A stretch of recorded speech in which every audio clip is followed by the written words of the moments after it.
Hi, welcome back to my channel. My name is Stefan Rodriguez and this is the Woke Project.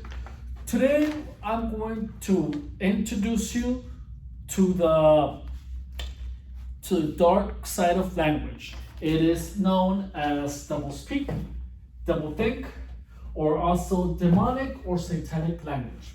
Now, what is double speak or double think? It is language that pretends to communicate but doesn't.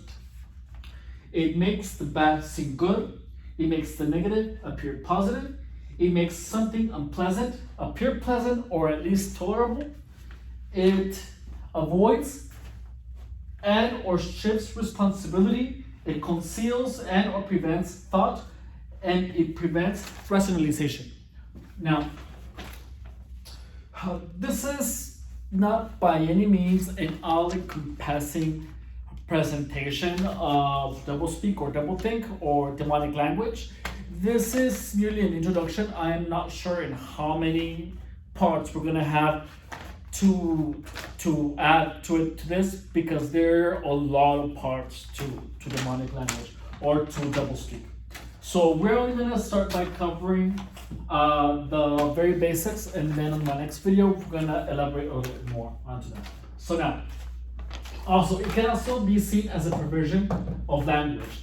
So if you saw my previous video, remember that we were talking about how demonic assault is an attack on truth. So this double speak or double think or demonic language, I'm just gonna call it double speak, all right? So that I don't have to repeat the entire the entire title every single time. So notice it is a perversion of language because it does the complete opposite that what language is intended to do. So language is made to convey an idea, to give information, or to pass an idea, but this perversion of language does the complete opposite. It is deceitful, and it is not something that can be done accidentally. This is actually something performed by really smart people. So this is absolutely intentional. No one can perform double speak accidentally because you require a lot of premeditation and of thinking of how to get away or how to confuse or how to deceive. All right, so this is something premeditated. So I'm going to give you an example. So an example of double speak is an euphemism. So for example, killing has been set as an arbitrary privation of life. Now, it is a perversion of language because it makes something bad seem tolerable, right? So something unpleasant appear pleasant or tolerable. Now, this is different than even though a euphemism can also be considered. Let's say that someone dies, and so you say passed away. Like if you say sorry to, like if you're going to show condolences to someone whose mom just passed, you're going to tell them, I'm sorry that your mom passed away. My condolences. Instead of saying, oh, I'm sorry that your mom died. You know the difference so because I'm sorry that your mom passed away would not be double speak, because it is meant to soften the impact of the actual activity. You know, even though it is something unpleasant appear tolerable, but it is not with the intention of deception. It is with the intention of care, because you are demonstrating care of not reminding someone of something that they are clearly suffering at the moment. Now, another form of double speak is jargon. So when in 1978, I'm not sure exactly which airline, but they destroyed a Boeing 727.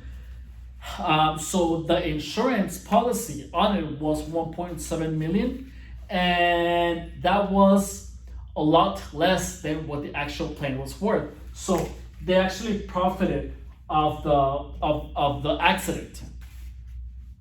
Now they had to account for the making or for the 1.7 million under tax for tax purposes, and they have to take into account this to the stockholders. So on the tax, they turned it an involuntary conversion of assets. That way, since it's an airline,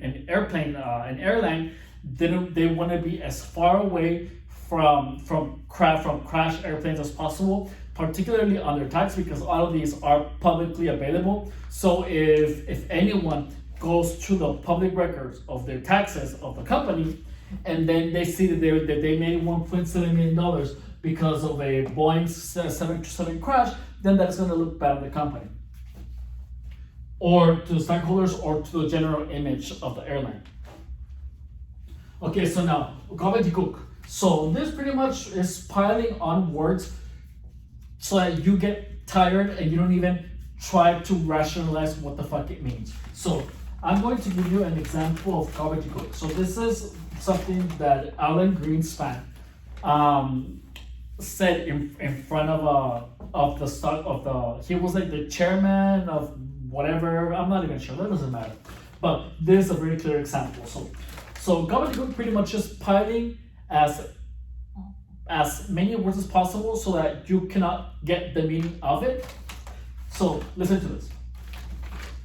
He said, "It is a tricky problem to find the particular calibration in timing that would be appropriate to stem the acceleration in risk premiums created by falling incomes without prematurely aborting the decline in the inflation-generated risk premiums."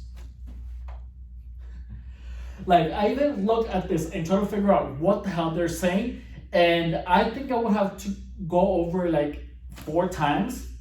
But I mean, at this point, I'm not sure if it's actually meant to convey actual message, or if it's just meant to confuse you. But it is clearly something meant to confuse you, because there is no way, if I'm saying this to an audience, they would understand what Alan Greenspan is saying. So, did you understand what I said? No, huh? Okay, so I'm gonna repeat it, all right? And I'm going to eliminate like my Hispanic accent as much as possible. Hold on. Okay, all right. So here I go. I'm like preparing to say this. It is a tricky problem to find the particular calibration in timing that would be appropriate to stem the acceleration in risk premiums created by falling income without prematurely aborting the decline in the inflation-generated risk premiums. What the fuck is that supposed to mean, right? Now, also another form of doublespeak is inflated language. So inflated language makes the ordinary seem extraordinary. For example, car mechanics. It can be said automotive internists. Smelling something can be said as a gynoleptic analysis. Imagine if I was saying, "Oh, what are you doing?" "Oh, I'm performing a gynoleptic analysis on this cup of coffee." This doesn't sound like scientific, but it literally just means smelling something. Now, we're going to just go over a little bit of how to identify it. So in order to identify it, of course, the more importance it has, you have to, how do you say it? You have to put more effort on identifying it. So this is pretty much something that you could use in politics particularly. So now, to identify doublespeak, you have to consider these questions. Who is saying what to whom? Under what conditions? Under what circumstances? With what intent? And with what result? So, for example, the Minister of Canada was in an interview, and he was being asked, "How much has your family made out of the pandemic or out of, I'm not sure exactly what, to be honest with you. But then all he said was like, my mom is a hardworking and blah blah. He literally began talking about his mom, and then the interviewer asked him, so how much did your mom make out of word? And he just, my mom is a hardworking and blah blah blah blah. And then the interviewer kept asking, so give me a figure. How much does she make? And he just kept, my mom is a hardworking and blah blah blah blah. And then his line got cut off, and then his assistant said, oh, we cannot continue with the interview. So now I'm going to put a link to that in the description of the video. But now, so that's going to be your homework. So watch that and answer these questions, and then apply this to one of your memories, or watch any other politic related event or anything that affected you directly, and then just analyze it a little bit, and that's it.